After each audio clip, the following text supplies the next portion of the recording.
গৌৰৱ গগৈ যিটো পাকিস্তান লিংক বা পাকিস্তানলৈ যোৱা বুলি মুখ্যমন্ত্ৰীগৰাকীয়ে সংবাদমেলত কৈছে, আপোনালোকৰ সংগঠনৰ ফালৰ পৰা প্ৰতিক্ৰিয়া প্ৰথম কথা হ'ল আমি ইতিমধ্যে এই সন্দৰ্ভত আপোনালোকৰ যোগেদি আমি ৰাইজক অৱগত কৰাইছোঁ। যিহেতু গৌৰৱ গগৈ ডাঙৰীয়া এজন আহোম জনগোষ্ঠীৰ ব্যক্তি, আহোম জনগোষ্ঠীৰ এজন সাংসদ, আৰু তেখেতক লৈ যথেষ্ট গৌৰৱান্বিত আহোম জনগোষ্ঠীৰ লোক। কিন্তু বিগত 6 মাহৰ আগৰ পৰাই তেখেতৰ ওপৰত পাকিস্তানৰ সন্দৰ্ভত লিংক থকা বা এজেণ্ট হিচাপে কাম কৰা যিটো অভিযোগ উঠি আহিছিল বা অসমৰ মুখ্যমন্ত্ৰীগৰাকীয়ে এই অভিযোগ আনিছিল, সেই সন্দৰ্ভত আইনী প্ৰক্ৰিয়াই নিজৰ কাম কৰি আছে। কিন্তু আমি তেতিয়া আহ্বান জনাইছিলোঁ গৌৰৱ গগৈ ডাঙৰীয়া এখন সংবাদমেল যোগেদি টাইম ছাত্ৰ সন্থাই, যে যিহেতু ৰাইজে জানিব বিচাৰিছে এই কথাবিলাক কিমান দূৰ সত্য, গতিকে প্ৰকৃতপক্ষত কি হৈছে স্থিতি স্পষ্ট কৰিব লাগে তেখেতে বুলি ৰাইজক জনাব লাগে। আৰু যিহেতু ৰাইজে তেখেতক নিজৰ আপোন বুলি ভবাৰ কাৰণেই তেখেতৰ পৰা প্ৰত্যুত্তৰ বিচাৰিছে বুলি আমি তেখেতক আহ্বান জনাইছিলোঁ। কিন্তু আহ্বান জনোৱাৰ পিছত তেখেতে এখন সংবাদমেল যোগে কথাবিলাক ক'লে যদিও কিন্তু প্ৰকৃত উত্তৰটো আমি নাপালোঁ। কিন্তু পৰহিদিনা দেখিবলৈ পালোঁ, দুদিনৰ আগত তেখেতে পুনৰ এখন সংবাদমেল আয়োজন কৰি তেখেতে গৌৰৱ গগৈ যিটো পাকিস্তান লিংক বা তেখেতে পাকিস্তানত থকাৰ মুখ্যমন্ত্ৰী ডাঙৰীয়া যিখিনি অভিযোগ আনিছিলে তাৰ ওপৰত তেখেতে প্ৰত্যুত্তৰ দিছে। কিন্তু প্ৰত্যুত্তৰবিলাক কিন্তু প্ৰকৃতপক্ষত চালে বেৰে কোবাই দিয়া যেন অনুভৱ হৈছে আমি দেখিবলৈ পাইছোঁ। প্ৰকৃত উত্তৰ তেখেতে দিয়া নাই। আমি তেখেতক পুনৰবাৰ আহ্বান জনাব বিচাৰিছোঁ, যিহেতু তেখেতক লৈ গৌৰৱান্বিত এজন আহোম হিচাপে আমিও গৌৰৱ কৰোঁ, গতিকে তেখেতে প্ৰকৃতপক্ষত কথাবিলাক ক'ব লাগে যে ক'ত কেনেকৈ তেখেতে আছিলে।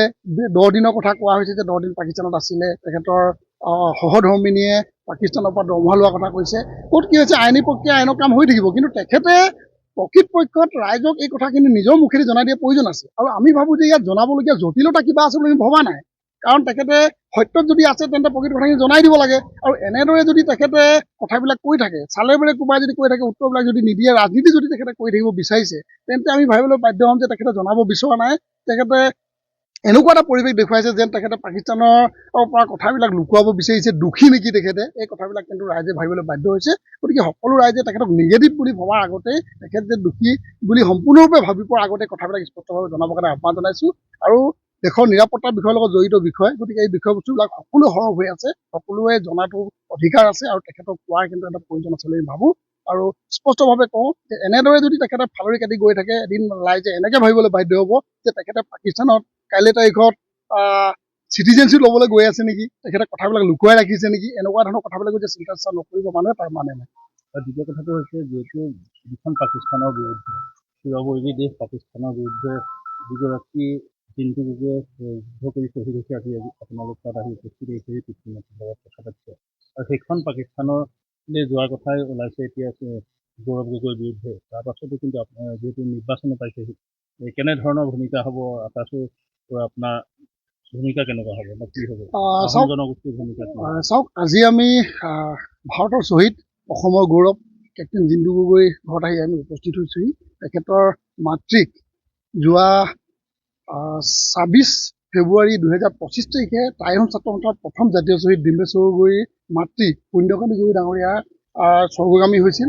আৰু সেই দিনটোতে আমি এই বছৰৰ পৰা তেখেতৰ মৃত্যুবাৰ্ষিকী পালন কৰি মৃত্যুবাৰ্ষিকীত এগৰাকী মহিলাক, অসমৰ এগৰাকী মহিলাক আমি দামনাং পুণ্যকান্তী গগৈ সোঁৱৰণি বীৰ পুৰুষ জন্মদাত্ৰী বঁটা প্ৰদান কৰিবৰ কাৰণে আমি সিদ্ধান্ত গ্ৰহণ কৰিছিলোঁ। প্ৰথম বাৰ্ষিকী এই বঁটাটো প্ৰদান কৰিবৰ কাৰণে আমি জিন্তু গগৈ ডাঙৰীয়াৰ মাতৃক দুৰ্লভা গগৈ ডাঙৰীয়াক আমি নিৰ্বাচিত কৰিছোঁ। তেখেতক আজি নিমন্ত্ৰণ জনাবৰ বাবে আহিছোঁ। তেখেতে আমাৰ নিমন্ত্ৰণ ৰক্ষা কৰি অনুষ্ঠানটোত উপস্থিত হৈ বঁটা গ্ৰহণ কৰিম বুলি আমাক তেখেতে প্ৰতিশ্ৰুতি দিছে। এই ঘৰখনত থিয় হৈ আজিৰ প্ৰেক্ষাপটত কিন্তু এটা কথা আমি অনুভৱ কৰিছোঁ যে যিজন জিন্তু গগৈক আজি ভাৰতে গৌৰৱ কৰে, অসমে গৌৰৱ কৰে, প্ৰতিজন লোকে গৌৰৱ কৰে, সেইজন ব্যক্তিক আজি শ্বহীদ কি কাৰণে হ'বলগীয়া হ'ল, পাকিস্তানৰ দৰে এখন চিৰবৈৰী শক্তি দেশৰ কাৰণে হ'বলগীয়া হ'ল। তেখেতসকলে আচলতে মৃত্যুবৰণ কৰালে বুলি আমি সকলোৱে জানে। তেনেকুৱা এখন দেশৰ লগত গৌৰৱ গগৈ ডাঙৰীয়াৰ যিটো আচলতে এটা ৰিলেশ্যন আছে বুলি কৈছে, সেইটো ভাবিবই নোৱাৰি। এইটো অতি মৰ্মান্তিক বিষয় আৰু দুখৰ বিষয়। আমি গতিকে তেখেতে কোৱা নাই যে আমি গৌৰৱ গগৈ ডাঙৰীয়া সেই দেশখনৰ লগত খুব মিত্ৰালি আছে বুলি, কিন্তু কথাবিলাক যিহেতু উত্থাপন হৈ আছে, গতিকে তাৰ প্ৰত্যুত্তৰ দি নিজকে ধোঁৱা তুলসীপাত সজাই দিবৰ কাৰণে আমি আহ্বান জনাইছোঁ।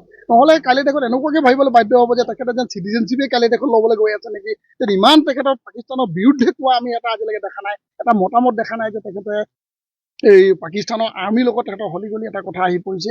এইবিলাক কথাই মানুহক ভাবিবলৈ বাধ্য কৰাইছে যে তেখেতৰ খুব ঘনিষ্ঠতা আছে নেকি। গতিকে কি আছে কি নাই কথাবিলাক স্থিতি স্পষ্ট কৰিব লাগে। যদি নকৰে তেন্তে ৰাইজে দিনক দিনে সময় বাঢ়ি যোৱাৰ লগে লগে কিন্তু চিন্তাধাৰাবিলাক সলনি হ'ব, আৰু চিন্তাধাৰা সলনি হোৱাৰ লগে লগে মানুহৰ মানসিকতা সলনি হ'ব, আৰু মানসিকতা সলনি হ'লে কিন্তু অন্যান্য সময়ত বগীয়তৰ সময়ত যিদৰে মানুহৰ তেখেতৰ প্ৰতি মৰম চেনেহ আছিলে হয়তো অনাগত দিনত সেই মৰম চেনেহবিলাক নাথাকে। গৌৰৱকে সৌন্দৰ্য ইতিমধ্যে স্পষ্ট কৰিছে যে 10 দিনৰ কাৰণে গৈছিলে, তাত কি কৰিছিলে তেখেতে সকলোখিনি কৈছে। আৰু ইতিমধ্যে আন্তঃৰাষ্ট্ৰীয় সংস্থাৰ পৰাহে পত্নীয়ে পইচা লৈছিলে বুলিও সকলোখিনি তথ্য সহকাৰে ইতিমধ্যে কৈছে। তাৰপিছতো মুখ্যমন্ত্ৰীগৰাকীয়ে মিথ্যাচাৰৰহে আশ্ৰয় লৈছে বুলি ইতিমধ্যে তেওঁ অভিযোগ কৰিছে। আৰু এটা যিহেতু কেন্দ্ৰীয় যিটো গৃহ বিভাগ আছে, গৃহ বিভাগেতো কিন্তু এটা শক্তিশালী বিভাগ, তাৰপিছতো গৌৰৱ গগৈৰ নিচিনা এগৰাকী সাংসদে এনেকে যদি পাকিস্তানৰ লগত সম্পৰ্কই আছিলে, গৃহ বিভাগে কিয় ইমান দিনে ব্যৱস্থা লোৱা নাই আৰু এতিয়াও কিয় লোৱা নাই? চাওক, আমি এটা বিষয়বস্তু স্পষ্টভাৱে জনাব বিচাৰো যে আইনৰ মেৰপেচৰ মাজত থাকি যিখিনি কৰিব লাগে তেখেতসকলে কৰি থাকিব, আইনী প্ৰক্ৰিয়া চলি থাকিব।